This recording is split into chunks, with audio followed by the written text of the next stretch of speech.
Okay, so here we go again. I want you to get a better look at how finely this stuff is getting ground. I hope the camera doesn't shake from the blender vibration. Okay.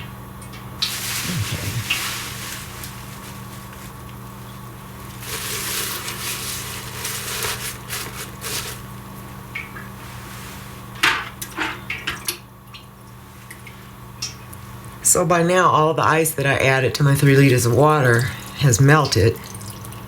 The water's nice and cold.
Once I get all this ground up, I'm going to have a lot of liquid standing in there with this green foam on top of it, but it's not a problem because I'll show you how I squeeze all of the liquid out, and I'll get leftover of some green paste. All the leaf material will be in there, and that's the stuff I'm going to save and use 2 different ways. So there's, again, nothing added to this water but ice.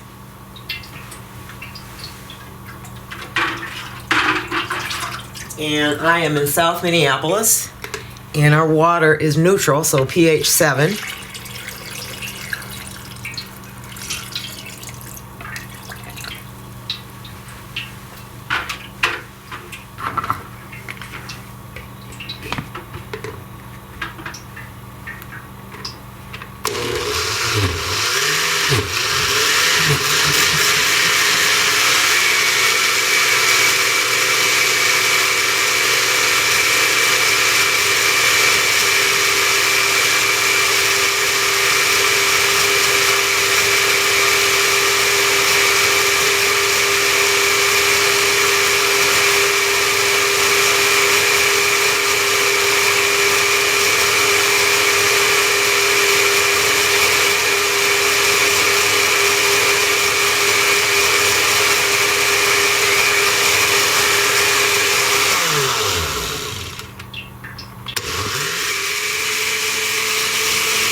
I'm going to try to work this so I have a half a gallon of cold water left there, and that'd be probably the ice that I added to my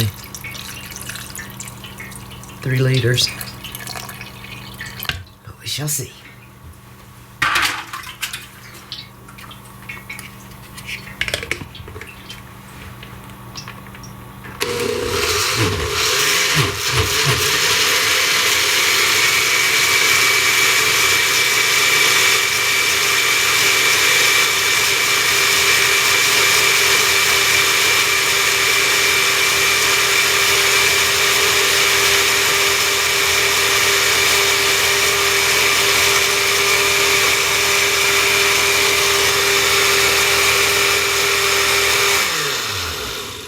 So like I said, I'm going to continue doing this very same thing until all of these leaves are gone.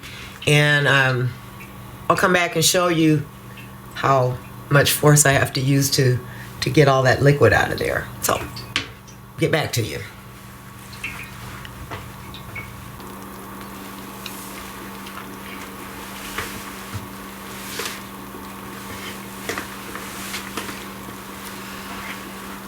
Okay, so we're back now, and I'm going to squeeze the rest of the liquid out of this colander. I'm putting my gloves on. Let me show you why. I did this a week ago, and my fingernails are still blue. I've washed a lot of dishes and stuff since then too. So what I have over here is I have some silk scarves. They've already been scoured, and I'm just re-wetting them before I dip them. So on to the squeezing.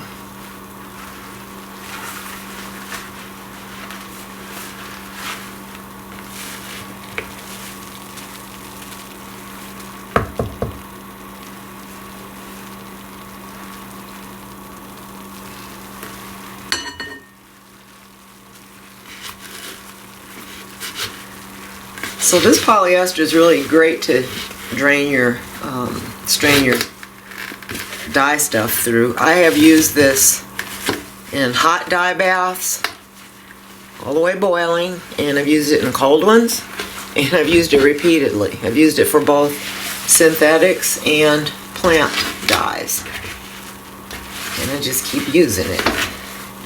So far, I haven't gotten any holes ripped in it. So I'm just gathering up all the edges so I don't have this stuff come creeping out of the sides. And this is going to take me a bit of a while. I'm just simply squeezing it. See there? Get it to drain a little quicker. I want to get a good grip on this. I like doing it barehanded better, but nobody wants to eat my food when they see my hands. Because I can get a better grip on it and really squeeze. But as I said, this is not as bad as a regular indigo vat, but you're still going to get some stained fingers from doing this.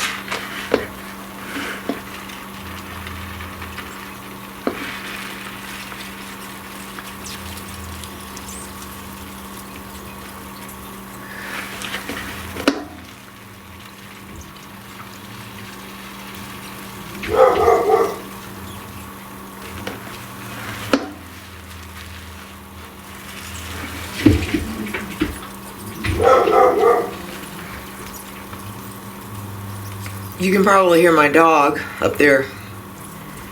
He's the block captain or guardian, whatever you call it. Somebody must be walking down the street. Neighborhood watch, that's what I guess you call him.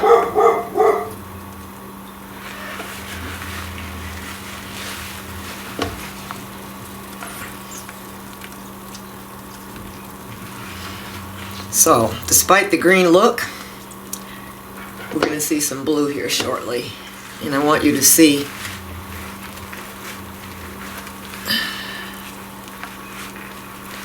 how quickly the indigo transfers into the silk. Again, if you're going to be doing cellulose, I'd advise you to go on and put them in a regular indigo vat. But this will do your protein pretty well. I have not personally tried this with any of the bast fibers, so I can't speak to that.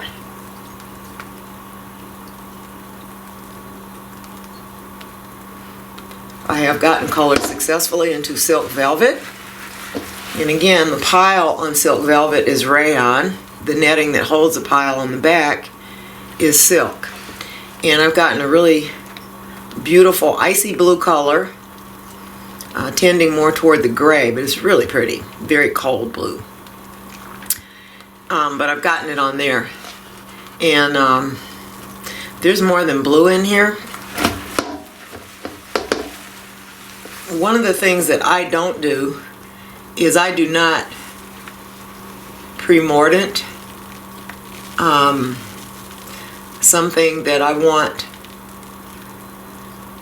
to put into a bath with a lot of the green leaf material still in it. And I'm speaking just of indigo, I'm not talking about other dye plants. But I don't do that because I don't want it picking up and holding any of the yellow that's in here.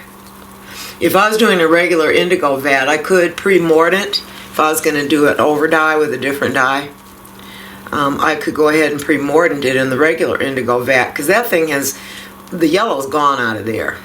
But in here there's still a lot of yellow. There's some red hiding in here too. And I would not pre-mordant simply because I don't want those colors staying. I just want the blue out of here.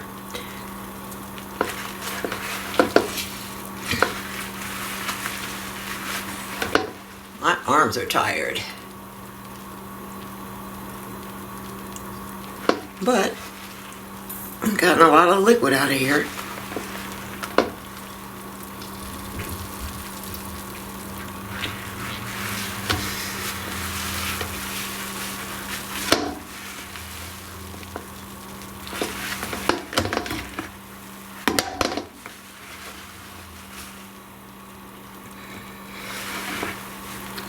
Okay, I'm done.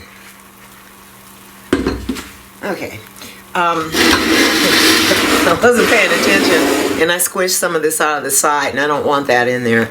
So that's good. And I'm just going to let this sit now. And to get my scarf out, I'm taking these gloves off because they'll transfer some blue in there.